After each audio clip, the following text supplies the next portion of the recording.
আহমদ শরীফ রহমতুল্লাহ আলাইহি জমি, এটা শেখ ইসমাইল বাবুল রহমতুল্লাহ আলাইহি জমি।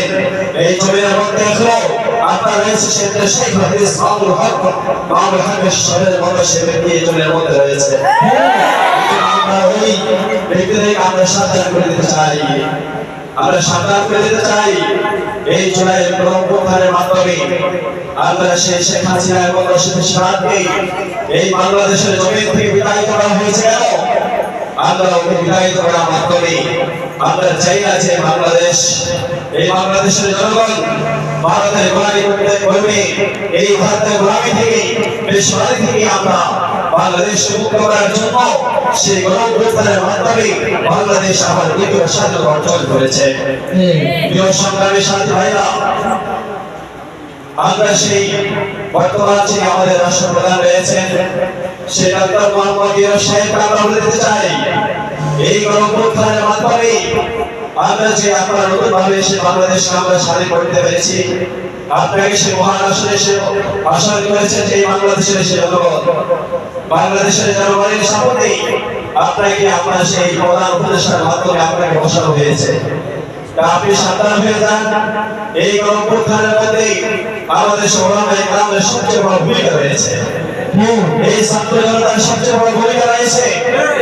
আমাদের এই ছাত্র জনতা এই গণঅভ্যুত্থান আপনার শুধুই আসে নাই, এটা পূর্বে আমাদের ছাত্র সমাজ, আমাদের আলেম ওলামা সে 2010 সালের 5 মের মধ্যে সে 77 রক্ত দিয়েছে।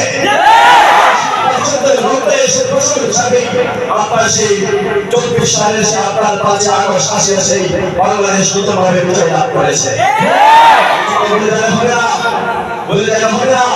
এই আমাদের গণঅভ্যুত্থানের মধ্যেই আমরা দেখেছি আমাদের আলেম সমাজ তারা আপনার মাঠে ময়দানে নেমে আসছে, আমাদের ছাত্র জনতা মাঠে ময়দানে বাংলাদেশে নেমে আসছে। তারা আপনার অনেক ক্লান্ত পরিশ্রম দিয়ে তারা আপনার সে বিপ্লবী কণ্ঠে আপনার সে দাঁড়িয়ে করেছিল, সে আপনার পেশোয়ারের সে বিরুদ্ধে তারা আপনার সে লড়াই করেছিল। এই জন্য এখন সে আসিয়া ওই বাংলাদেশের মধ্যে অনেক আলেম ওলামা রয়েছে, যে বাংলাদেশ আপনার আলেম সমাজের বাংলাদেশ, যে বাংলাদেশের মধ্যে 92% মুসলমান সে বাস করে, ওই বাংলাদেশকে যদি সে আপনার ওই রাশিয়া আমেরিকার মতো সে আমাদের এই সমাজ ব্যবস্থাকে, আমাদের মুসলমানের সে সমাজ ব্যবস্থাকে, আমাদের এই পারিবারিক ব্যবস্থাটাকে, আমাদের সে রাষ্ট্র ব্যবস্থাকে নষ্ট করার জন্য যদি সে আমেরিকা সে রাশিয়া সেই জড়ানো নীতি যদি বাংলাদেশের মধ্যে বাস্তবায়ন করার প্রচেষ্টা চালানো হয়, তাহলে আমাদের 90% মুসলমান এবং আমাদের দেশে আলেম ওলামা কখনো এটা মেনে নিতে পারবে না, কখনো এটা মেনে নিতে পারবে না।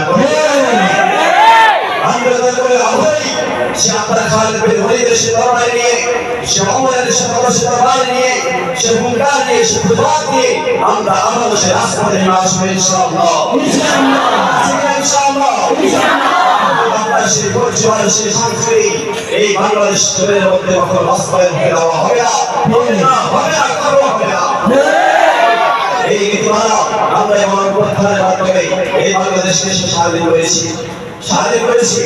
এখন এই বাংলাদেশ কিভাবে চলবে? এই জাতীয় বিশ্বাস থেকে বিতাড়িত হইয়া জাতীয় একটা সুশীল সমাজকে প্রতিষ্ঠিত করা যায়, বাংলাদেশকে একটা দেশকে প্রতিষ্ঠিত করা যায়, যাতে বাংলাদেশের মধ্যে কোরআনী হুকুমত কায়েম করা যায়, ইসলামী হুকুমত কায়েম করা যায়, সেই লক্ষ্যে আমাদের এই বাংলাদেশের স্বাধীনতা অর্জন। এই জন্য এখন এই বাংলাদেশটা কিভাবে চলবে এটার মডেল কায়েম করার জন্য যে আপনার ওই নারীবান কিছু ব্যক্তিকে আপনি কোর্সে বসাই দিয়েছেন, তারা যে এখন আমাদের মডেল হয়ে গেছে যে দেশটা কিভাবে চলবে, তারা যে এখন আমাদেরকে সেই কিভাবে পরামর্শ দিচ্ছে।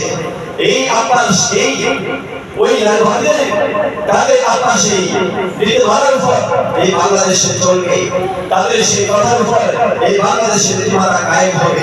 এই জন্যই আমাদের সে দেশ স্বাধীন হয়নি। এই জন্য দেশ স্বাধীন হয়েছে, বলে এই জন্য দেশ স্বাধীন হয়েছে, এই দেশের জন্য স্বাধীন হয়নি। আমরা দেখতে পাই ওই যে আপনার নারীদেরকে যাদেরকে আপনার সে সংস্কারের জন্য কমিশন গঠন করা হয়েছে, ওই তার এখন বেশ্যা আমাদের সেই বাংলাদেশের জন্য মধ্যে কায়েম করতে চায়। ইউরোপ রাশিয়ার মধ্যে যেভাবে আকাশে তাদের সমাজ নষ্ট হয়ে গেছে, পরিবার নীতি সমাজের নষ্ট, আমাদের বাংলাদেশের মধ্যে আলহামদুলিল্লাহ আমাদের পরিবার নীতি সমাজ নীতি আলহামদুলিল্লাহ অনেকটাই সে ভালো আছে। আমাদের পরিবার নীতি সমাজ নীতি নষ্ট হয়ে যাওয়ার জন্য এই আকাশে আপনার চেষ্টা করে যাচ্ছে। আপনি দেখেন কিভাবে, আপনি দেখেন কিভাবে সেই জনকর্মীদেরকে এভাবে আমাদের সমাধান করেছেন, জনকর্মীদেরকে এভাবে আকাশে শ্রম আইনের মধ্যে তাদেরকে শিবির দান করা, কেমন করা, বেশ্যা বেহাপনা, এই আকাশে জেনা, এটা হলো অন্যায় অশ্লীল কর্ম।